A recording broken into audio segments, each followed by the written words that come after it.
Hello and welcome to the session of BSH Home Appliances. And thank you for giving us the opportunity to sharing our case on consumer centricity today. We are deeply honored on being shortlisted for this award. So let's see how we unlock the power of consumer centricity in the home appliance industry. My name is Sabine. I am Director Corporate Consumer Experience Strategy. And my name is Christian. I'm Director Consumer Experience in Region Europe. So let's get started. Let me first introduce BSH Home Appliances. So we are a truly global company. So we are one of the largest manufacturers of home appliances in the world. And we have a couple of product categories like washing machines, refrigerators, ovens, and also small appliances like vacuum cleaners and automatic coffee machines. And we do have 11 appliance brands in our portfolio. And from our heritage, we are very much focused on products. So we are a typical German engineering company. So we focused on delivering great products, great technology, and great innovation, which we obviously still do. But honestly, we also acknowledged and saw that the consumers out there are changing. They are changing their behavior. The expectations are changing. Also with digitalization, we also understood that we also have to embrace the consumer and understand what consumer really needs and bring this into all of our processes.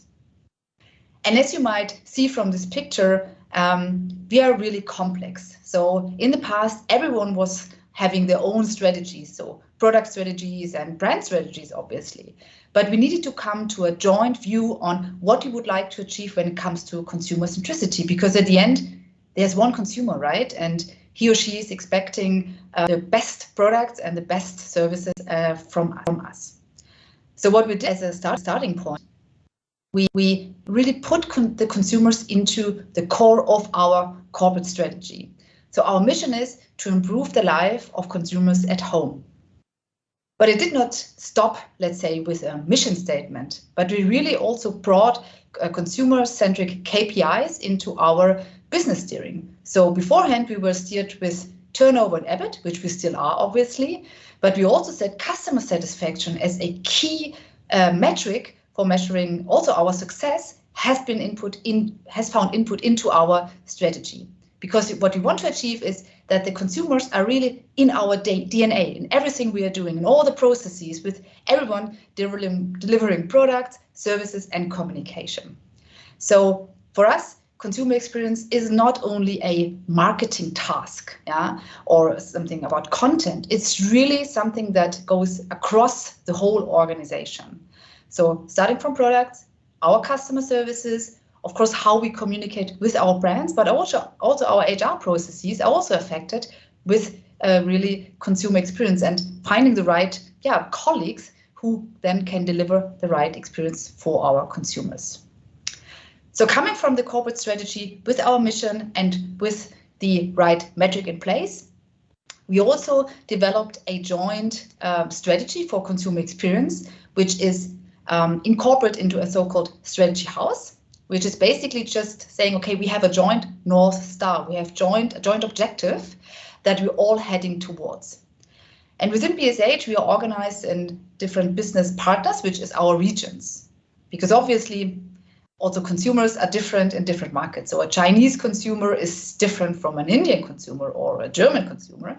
And of course, we have to acknowledge this. So what we said is we have a common vision, a common North Star, what we would like to achieve. So really, improving quality of life of our consumers at home. And beneath that, we have key results that are being defined by the P&L units, which are our regions. And they tie this to their business strategies and incorporating also then, besides customer satisfaction, also consumer relevant metrics like conversions, for instance, to really measure the success towards the joint objectives. And this is then being also deployed to the countries, to local markets, where the consumer experience comes to life. And we use this framework also to prioritize across functions and to really decide what we would like to achieve. the North Star and the objectives, and how do we measure this also in a country, and how can we really develop the right activities in order to achieve those objectives. So let's have a look at a short film on how we are driving consumer centricity in BSH.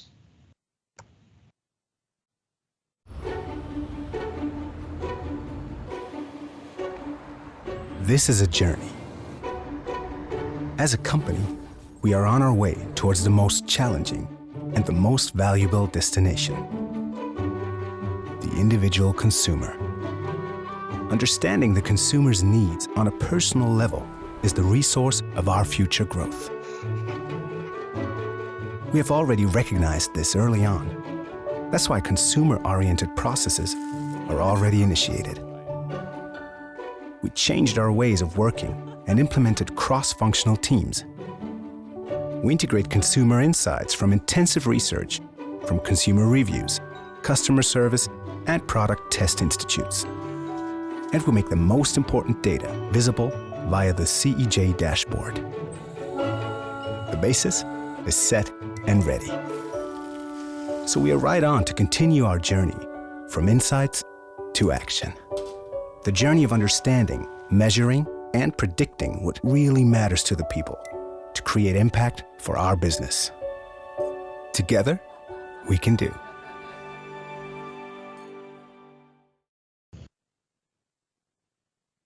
So as you have seen, we are still on a journey towards the individual consumer. And I'm very glad that we do have one joint strategy. In order to bring the organization together, it is also needed that you have one framework. For us, it is the consumer experience journey framework. And everything we do, we center around the consumer. And we start with a key question. Why is the consumer actually interested in our products and wants to buy our products and our services? And as mentioned by Sabine already, a consumer from the outside in perspective, he or she couldn't care less how we are organized. Now, we also took this into account when looking into our organizational setup. We decided that consumer journey is the guiding criterion for consumer-centric business steering. And thanks to the joint targets we do have, we bring the organization together and we focus on what truly matters. Now, just handing over a strategy document to the respective departments doesn't do the trick. So it's also about new ways of working. And this is why we have set up new roles, responsibilities, and processes in order to set up agile teams which are collaborating along the entire consumer journeys in order to really deliver value for our consumers and, of course, our business. And we also want to measure the success. And here we do have a tool we call Consumer Experience Journey Dashboard, where we constantly measure our brand health check, but also how satisfied our consumers are while using our products and what we can improve there. And changing an organization towards a truly consumer-centric one may sound easy. It's not. It's actually a marathon and not a sprint. Actually, it never stops. And our key takeaway is the mindset is the hardest part. And there's the say culture eats strategy for breakfast. So you definitely need to also work on the culture. And we are doing that. And in order to also have a facilitation for a consumer-centric mindset, as said, it's not just about, hey, now let's act consumer-centric. It's also about roles, responsibilities, and ways of working. And what you see here is a snapshot of one local organization where we have implemented the CEJ and the consumer-centric approach already. And what you see is we still have on vertical level line functions, of course, and this is needed because if you would say, now let's just work in interdisciplinary teams, you would have even more headwind as we have today. So to bring the organization together in a horizontal manner is the task of the so-called CEJ teams. So we have established CEJ teams, which are led by CEJ owners who are owning the journey from the very start to the moment of purchase to the end of the usage of the appliance and back to the repurchase again. And this is needed in order to always ensure this outside-in view on our consumer in order to also ensure a seamless experience. And it really works out, as you can see here, with one case we have brought to you, which we have conducted in Sweden. So here we also started with the question, why are our consumers actually buying our products? And since we are a manufacturer of home appliances, many appliances we are manufacturing are ending up in the kitchen. Now, there are also other players out there who would like to sell kitchens, for instance, IKEA. We identified that the majority of Swedish consumers are buying and planning their kitchen at IKEA. How to tackle that as a manufacturer was our question. By understanding the needs of the consumers and also supporting the consumer in the inspiration phase at the very early stage where we usually did not start as a manufacturer, we were able to pull the consumer to our channels and touch points and to convince the consumers with our messaging and our products in order to make them smile every day. And when you look at the numbers, you see it was an extreme success for us. It was a record year, and we were selling 35% more home appliances than a year ago. I think this is quite a success, isn't it? And we are not stopping there, of course. Really acting consumer-centric along the journey means that you need to continue the pathway. So when consumers are using the appliances, we also want to make them smile. And we want to understand what are the needs in the usage phase. And therefore, you need to also trigger registrations. So here we also were working on a couple of activities which were extremely successful. So we increased the number of registration rate by 23%. And we were collaborating across the respective departments in order to move on. And we don't stop here as well, right? So we also see the need not only to optimize our go-to-market, we also are optimizing our products in a consumer-centric way. Because if you really understand the core needs of a consumer, you also understand where you can save money. Because typically, as a German engineering company, we can just do it and we implement maybe 20 or 30 or 40 or 70 features in an oven. Consumers maybe only need 10.